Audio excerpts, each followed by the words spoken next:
But for me, I'm watching and I'm actually being safe here.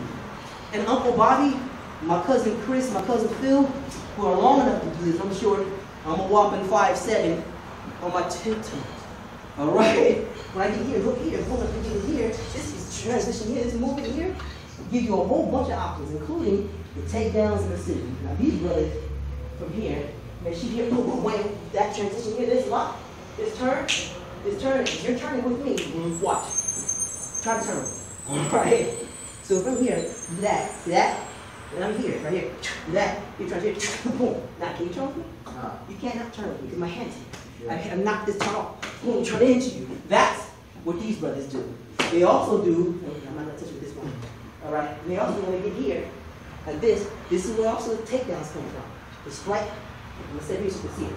This here, boom, I transition here, protection. My weight is not spinning away, it's spinning to you. I'm not just taking stepping my weight to you. So I'm not going here.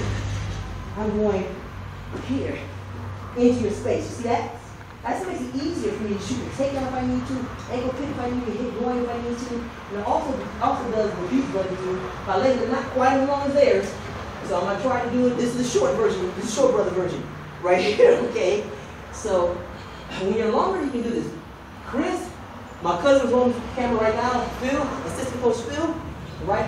He can take this foot and sweep, because my legs aren't long enough. He does it, he's got extra length. So when he stands on this leg and breath and he can kick out. I have to put my hands down to add the extra reach. So that means that when I come from here, fake here, shut here, yeah, stand here, fake here, boom. Another thing, if you raise the elbow, everybody knows this, you raise the elbow, I'm going for right. And knockout shot. Every time, so you raise the elbow, I'm going for it. I'll change the shot from here to here, bam, and then I go there. I go here, wow, wham, that then allows me to go here. Boom, right here, boom. Half power frame, as everybody knows, my instructional. Pivoting here, defense up, you shoot the tackle right here, or if you're short like me, and you don't want to shoot the tackle because maybe he'll drop an elbow on you, you have to put your hand down and drop, buckle him a bit more. Buckle him a bit more. Buckle him a bit more. This, the hand comes down. Does this look familiar to everybody here? You should. Yani right here, see, drop out the whole leg. Come through here, shift and transition, boom, down you will go. Yeah. All right, and sit up, and while you're down, notice what's happening. I'm not stuck to the ground, you are. My foot is putting my weight on you. But you can't move, I can. I can come through and move up. You I can go from here, easy, just rolling up. It's a bar. So pressing down, striking here. I can go from here and just simply reverse. I can pretty much go anywhere I want to, 360 degrees around you. All right, and that's it on the ground. When I stand up, it gets worse. Those are the kind of things you use. That's kind of knowledge you apply when you have Udanganyifu. That's the difference between Njio Ubu and everybody else. Especially cardio capoeira, who doesn't train in and out of self-defense and does not keep the correct, truthful, honest legacy, skill sets, history, approach, culture, language, spirituality, nothing of our ancestors. And this isn't a disrespect to them. It's a recitation of the history that is proven, and I've shown it over and over and over again on my blog. I actually one of the first line sources using the books in Portuguese that recite the history of Estado Novo de ditador Getúlio Vargas, the dictator Getúlio Vargas, de los años 1930 a 1986, from 1930 to 1986. Sim, yo sé que está buscando números de español. Yes, I know I was using numbers that are in Spanish, pero sé también que hombres que pueden hablar portugués también pueden entender números de español. I know people who speak Portuguese also understand Spanish numbers, so quit it. All right? So, yeah, that's just one of the things that makes a difference. So in review, we really talked about some really critical and crucial areas. All right? First, to start off with the fighting stance. If you're here, first, if you're here, you did, for me and my students, let me emphasize this, if you're here, you did 4 things wrong. You saw the drama coming, and you went where the drama was. You didn't de-escalate the drama. Then you decided to scrap if you didn't do steps 3, 1 through 3. When you realize you're at step 4, you need to go back to steps 1 through 3. If this dude doesn't attack you first, you need to go back to steps 1 through 3. And I will get on your case if you don't. Yes, Damon, that's why I was on your case last week. Don't trip, you already know. All right? So, if you're here though, and you have a legitimate reason to do so, like Tamara did, like Tamara last week, you had a legitimate reason, you're right. Like Isis, my daughter, you had a legitimate reason, you were right. Yes, I have a daughter, shut up. All right, now, fighting stance, when you're here, now you have to read your opponent. What stance is this here? Okay, he's clearly skilled, he's experienced, look at his feet, look at it, one foot's facing the other one's at an angle. Dude can kick. Dude can kick. How do you know this? Look at his feet. Camera down his feet. Look at the balls of his feet. Look at the bend of his knee. Look at the lift of the heel. Look at the base here. It's very, very good.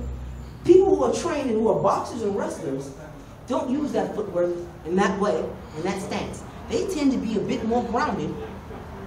So that they can move in a more grounded type of way. They don't look at their legs as the weapon to assault you with. They don't do so. They'll give elements away by use of their upper body level changing, what have you, right? If it's boxers or wrestlers, they'll use these things in such a way as to indicate that they truly believe that their primary weapons are their upper body. They will use a leg hook and things like that if you're a wrestler, but they won't use it from that range. Kickers do that. And they give it away subconsciously. They have tells. They're not studying their Udanganyifu. Now look at my fighting stance. Right, when we get into it, right, first thing happens, I'm like this. When you get into a fighting stance, then I'm here. This is the normal stance. I don't give you anything. All right? I don't give you anything. Look, man, I'm already reading all your business. Reading all your business. I'm like, it's like I'm reading your journal. I'm like, oh, so this is what King Dragon was doing today. This is what he was thinking yesterday. You know, right? Okay. You know, and I'm using all of this as part of our tier 1 teachings. Deals first with escape. Escape is after you engage, you're here. Number 1 step is not to be where the trauma is.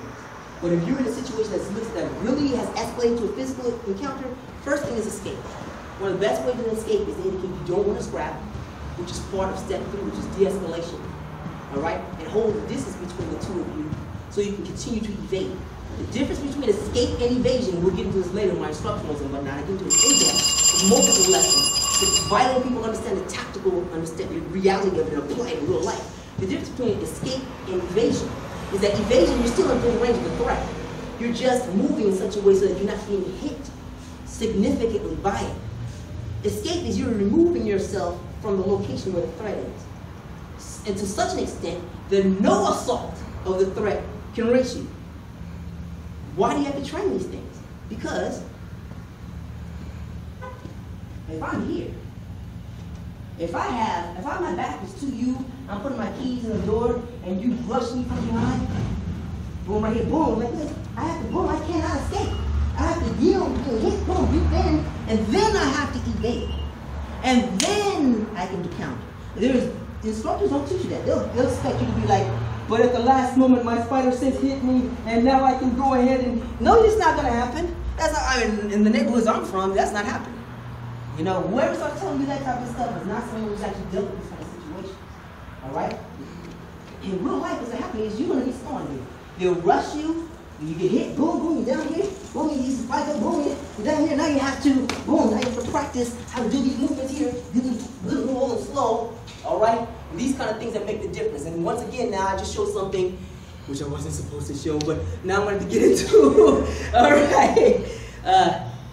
Short version is this. Roles of all forms are absolutely essential to the practice of the authentic skill set that is miscalled by the enemies of the art, capoeira. Let me say it again. Roles of all forms are absolutely essential. You cannot practice the art without roles. Why is that? Thousands of reasons, but I'm going to give you the most obvious. If I'm a slave and you're not, you're whooping upon me, my hands are chained. I may be able to get off some headbutts. I may be able to get off some elbows and some shoulders.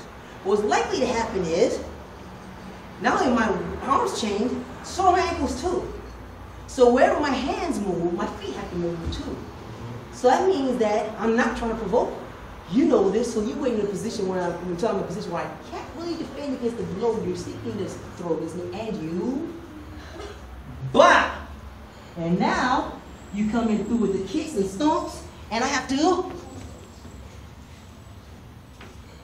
yeah, real life, real world.